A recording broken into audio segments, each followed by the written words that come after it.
Hi, ladies and gentlemen. Welcome to SA Accounting Academy. Here's a short clip on one of our previous webinars. I hope that you really do enjoy it.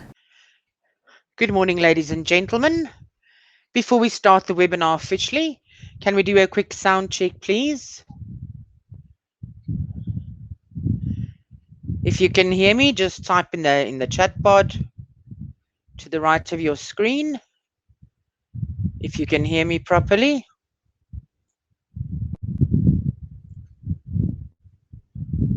Great stuff. Great.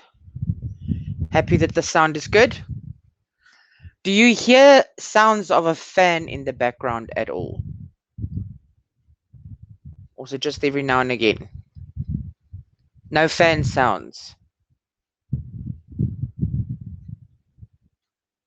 Because I'm just worried that my microphone is very sensitive. And I do have a fan on me.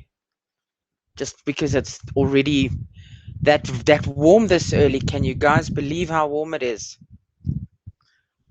After the nice rain we've had. Right, I think we are ready to start.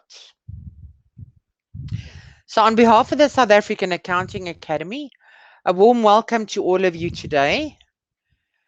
We are today tackling exploring the IESBA Code, and we will be tackling the third webinar in this series. Right, as you can see there on the bottom of your slide there, the third webinar focuses on independence and conflicts of interest. So those are the two installments that we are dealing with today. And after today, we would have dealt with half of the installments that have been issued by IESBA in this regard. Remember, they're issuing 12 in total, and we've already dealt with the first 4. And today we are dealing with installments 5 and 6. Let's quickly run through the rest of the slides before we start. For those of you that are not yet familiar with me, my name is Lettie Jansen van Vuuren, and I will be your facilitator for the next hour or two. There's a little bit of marketing blurb about myself, where I've been, what I've been doing, what my qualifications are. But this is what I do for a living. I do a lot of webinar hosting, and then I also do consultations. I do consultations for auditing firms mostly, reviewing audit files, and you'll see that that's one of the ways that independence is also, or conflicts of interest, is actually resolved. So there's a lot of reviews that I do, and other than that, it's just consultations for, I don't know, whatever technical questions or outcomes on an audit or anything like that. That's what I keep myself busy with. Right, basically anything the clients need, that's what I do. So that being said, let's look at what's on the agenda for today. On the agenda, we've got 4 modules. We're going to start off with a recap, as I always do with a webinar series, just to see where did we end off last time, what have we covered thus far. Then for today, we'll be doing module 2, which is installment 5 on independence, and installment 6 is module 3 on conflicts of interest. And then, as always, in module 4, just a couple of South African case studies to illustrate the concepts a little bit more clearly.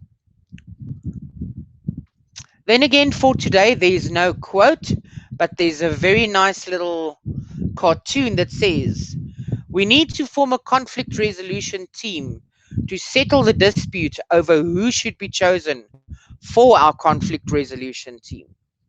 So this is typical mentality in some companies where there's got to be like meetings upon meetings to resolve this meeting, and then there's another issue, and then there's another meeting and another task team and another task team, and so it goes, and then that's why it's counterproductive sometimes.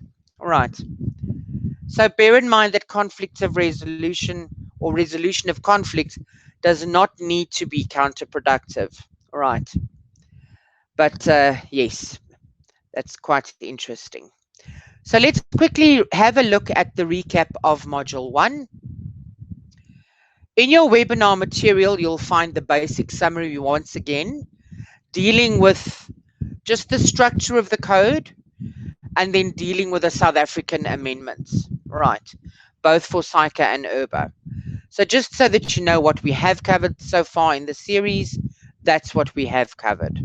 All right, webinar 1. Let me just quickly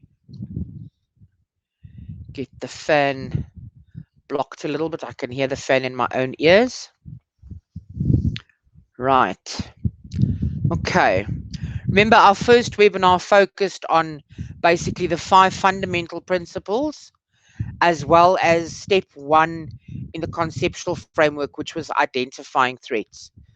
Our second webinar that we had still focused on the conceptual framework, but steps 2 and 3, dealing with threats once again, dealing with evaluating threats, and then addressing those threats. So we've basically now dealt with the fundamental principles and the conceptual framework in basics. Right. So in a nutshell, what we've dealt with last time, you should know now what the fundamental principles are. And every time when we talk about identifying threats, you should know that the steps you need to go into would be to identify the threats, evaluate the threats, and then addressing those threats. And then how you evaluate the threats in terms of the fundamental principles. So this webinar today will be focusing on independence and conflicts of interest. Right. So if you are not happy with the basics, please go through to your material where you'll find a summary for your convenience. Right. Let's get stuck into module 2. Module 2, dealing with independence. What is independence? Okay, that's the million-dollar question. What is independence? In addition to complying with the fundamental principles, there's also a requirement that independence is one of the requirements. So who does it apply to? Does it apply to everybody? What is it all about? Okay.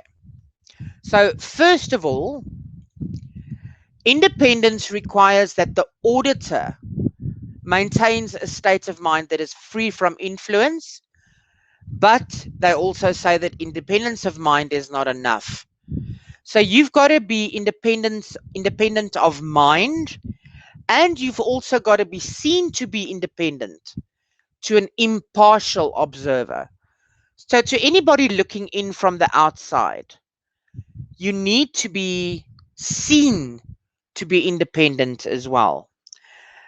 Remember that what it says on the report, it says report of the independent auditor, right? Report of the independent reviewer. Once you've got that wording there, then you know the requirement in terms of IESBA Code is there. In terms of the IESBA Code, the Code of Conduct, there's a definite requirement that we must remain independent. Independent in mind, so in fact, so you must be actually independent, but you also have to be seen to be independent. So independent to an impartial observer. They say here, the reasonable and informed third-party test is applied to determine whether the auditor has independence in appearance. Right. So how does it look to anybody else from the outside? And this is typically why auditors and independent reviewers are discouraged from accepting gifts. Because if you accept a gift, it might look like a bribe very easily. I know that sometimes we audit nice clients. Let's say that you audit a cell phone company, and they've gotten some nice stock in, and they've got lots of promotional stock, and they sponsor you with a new Samsung S20. I hope that you enjoyed that video. For more of our webinar videos, go to www.accountingacademy.co.za. Thank you and have a lovely day.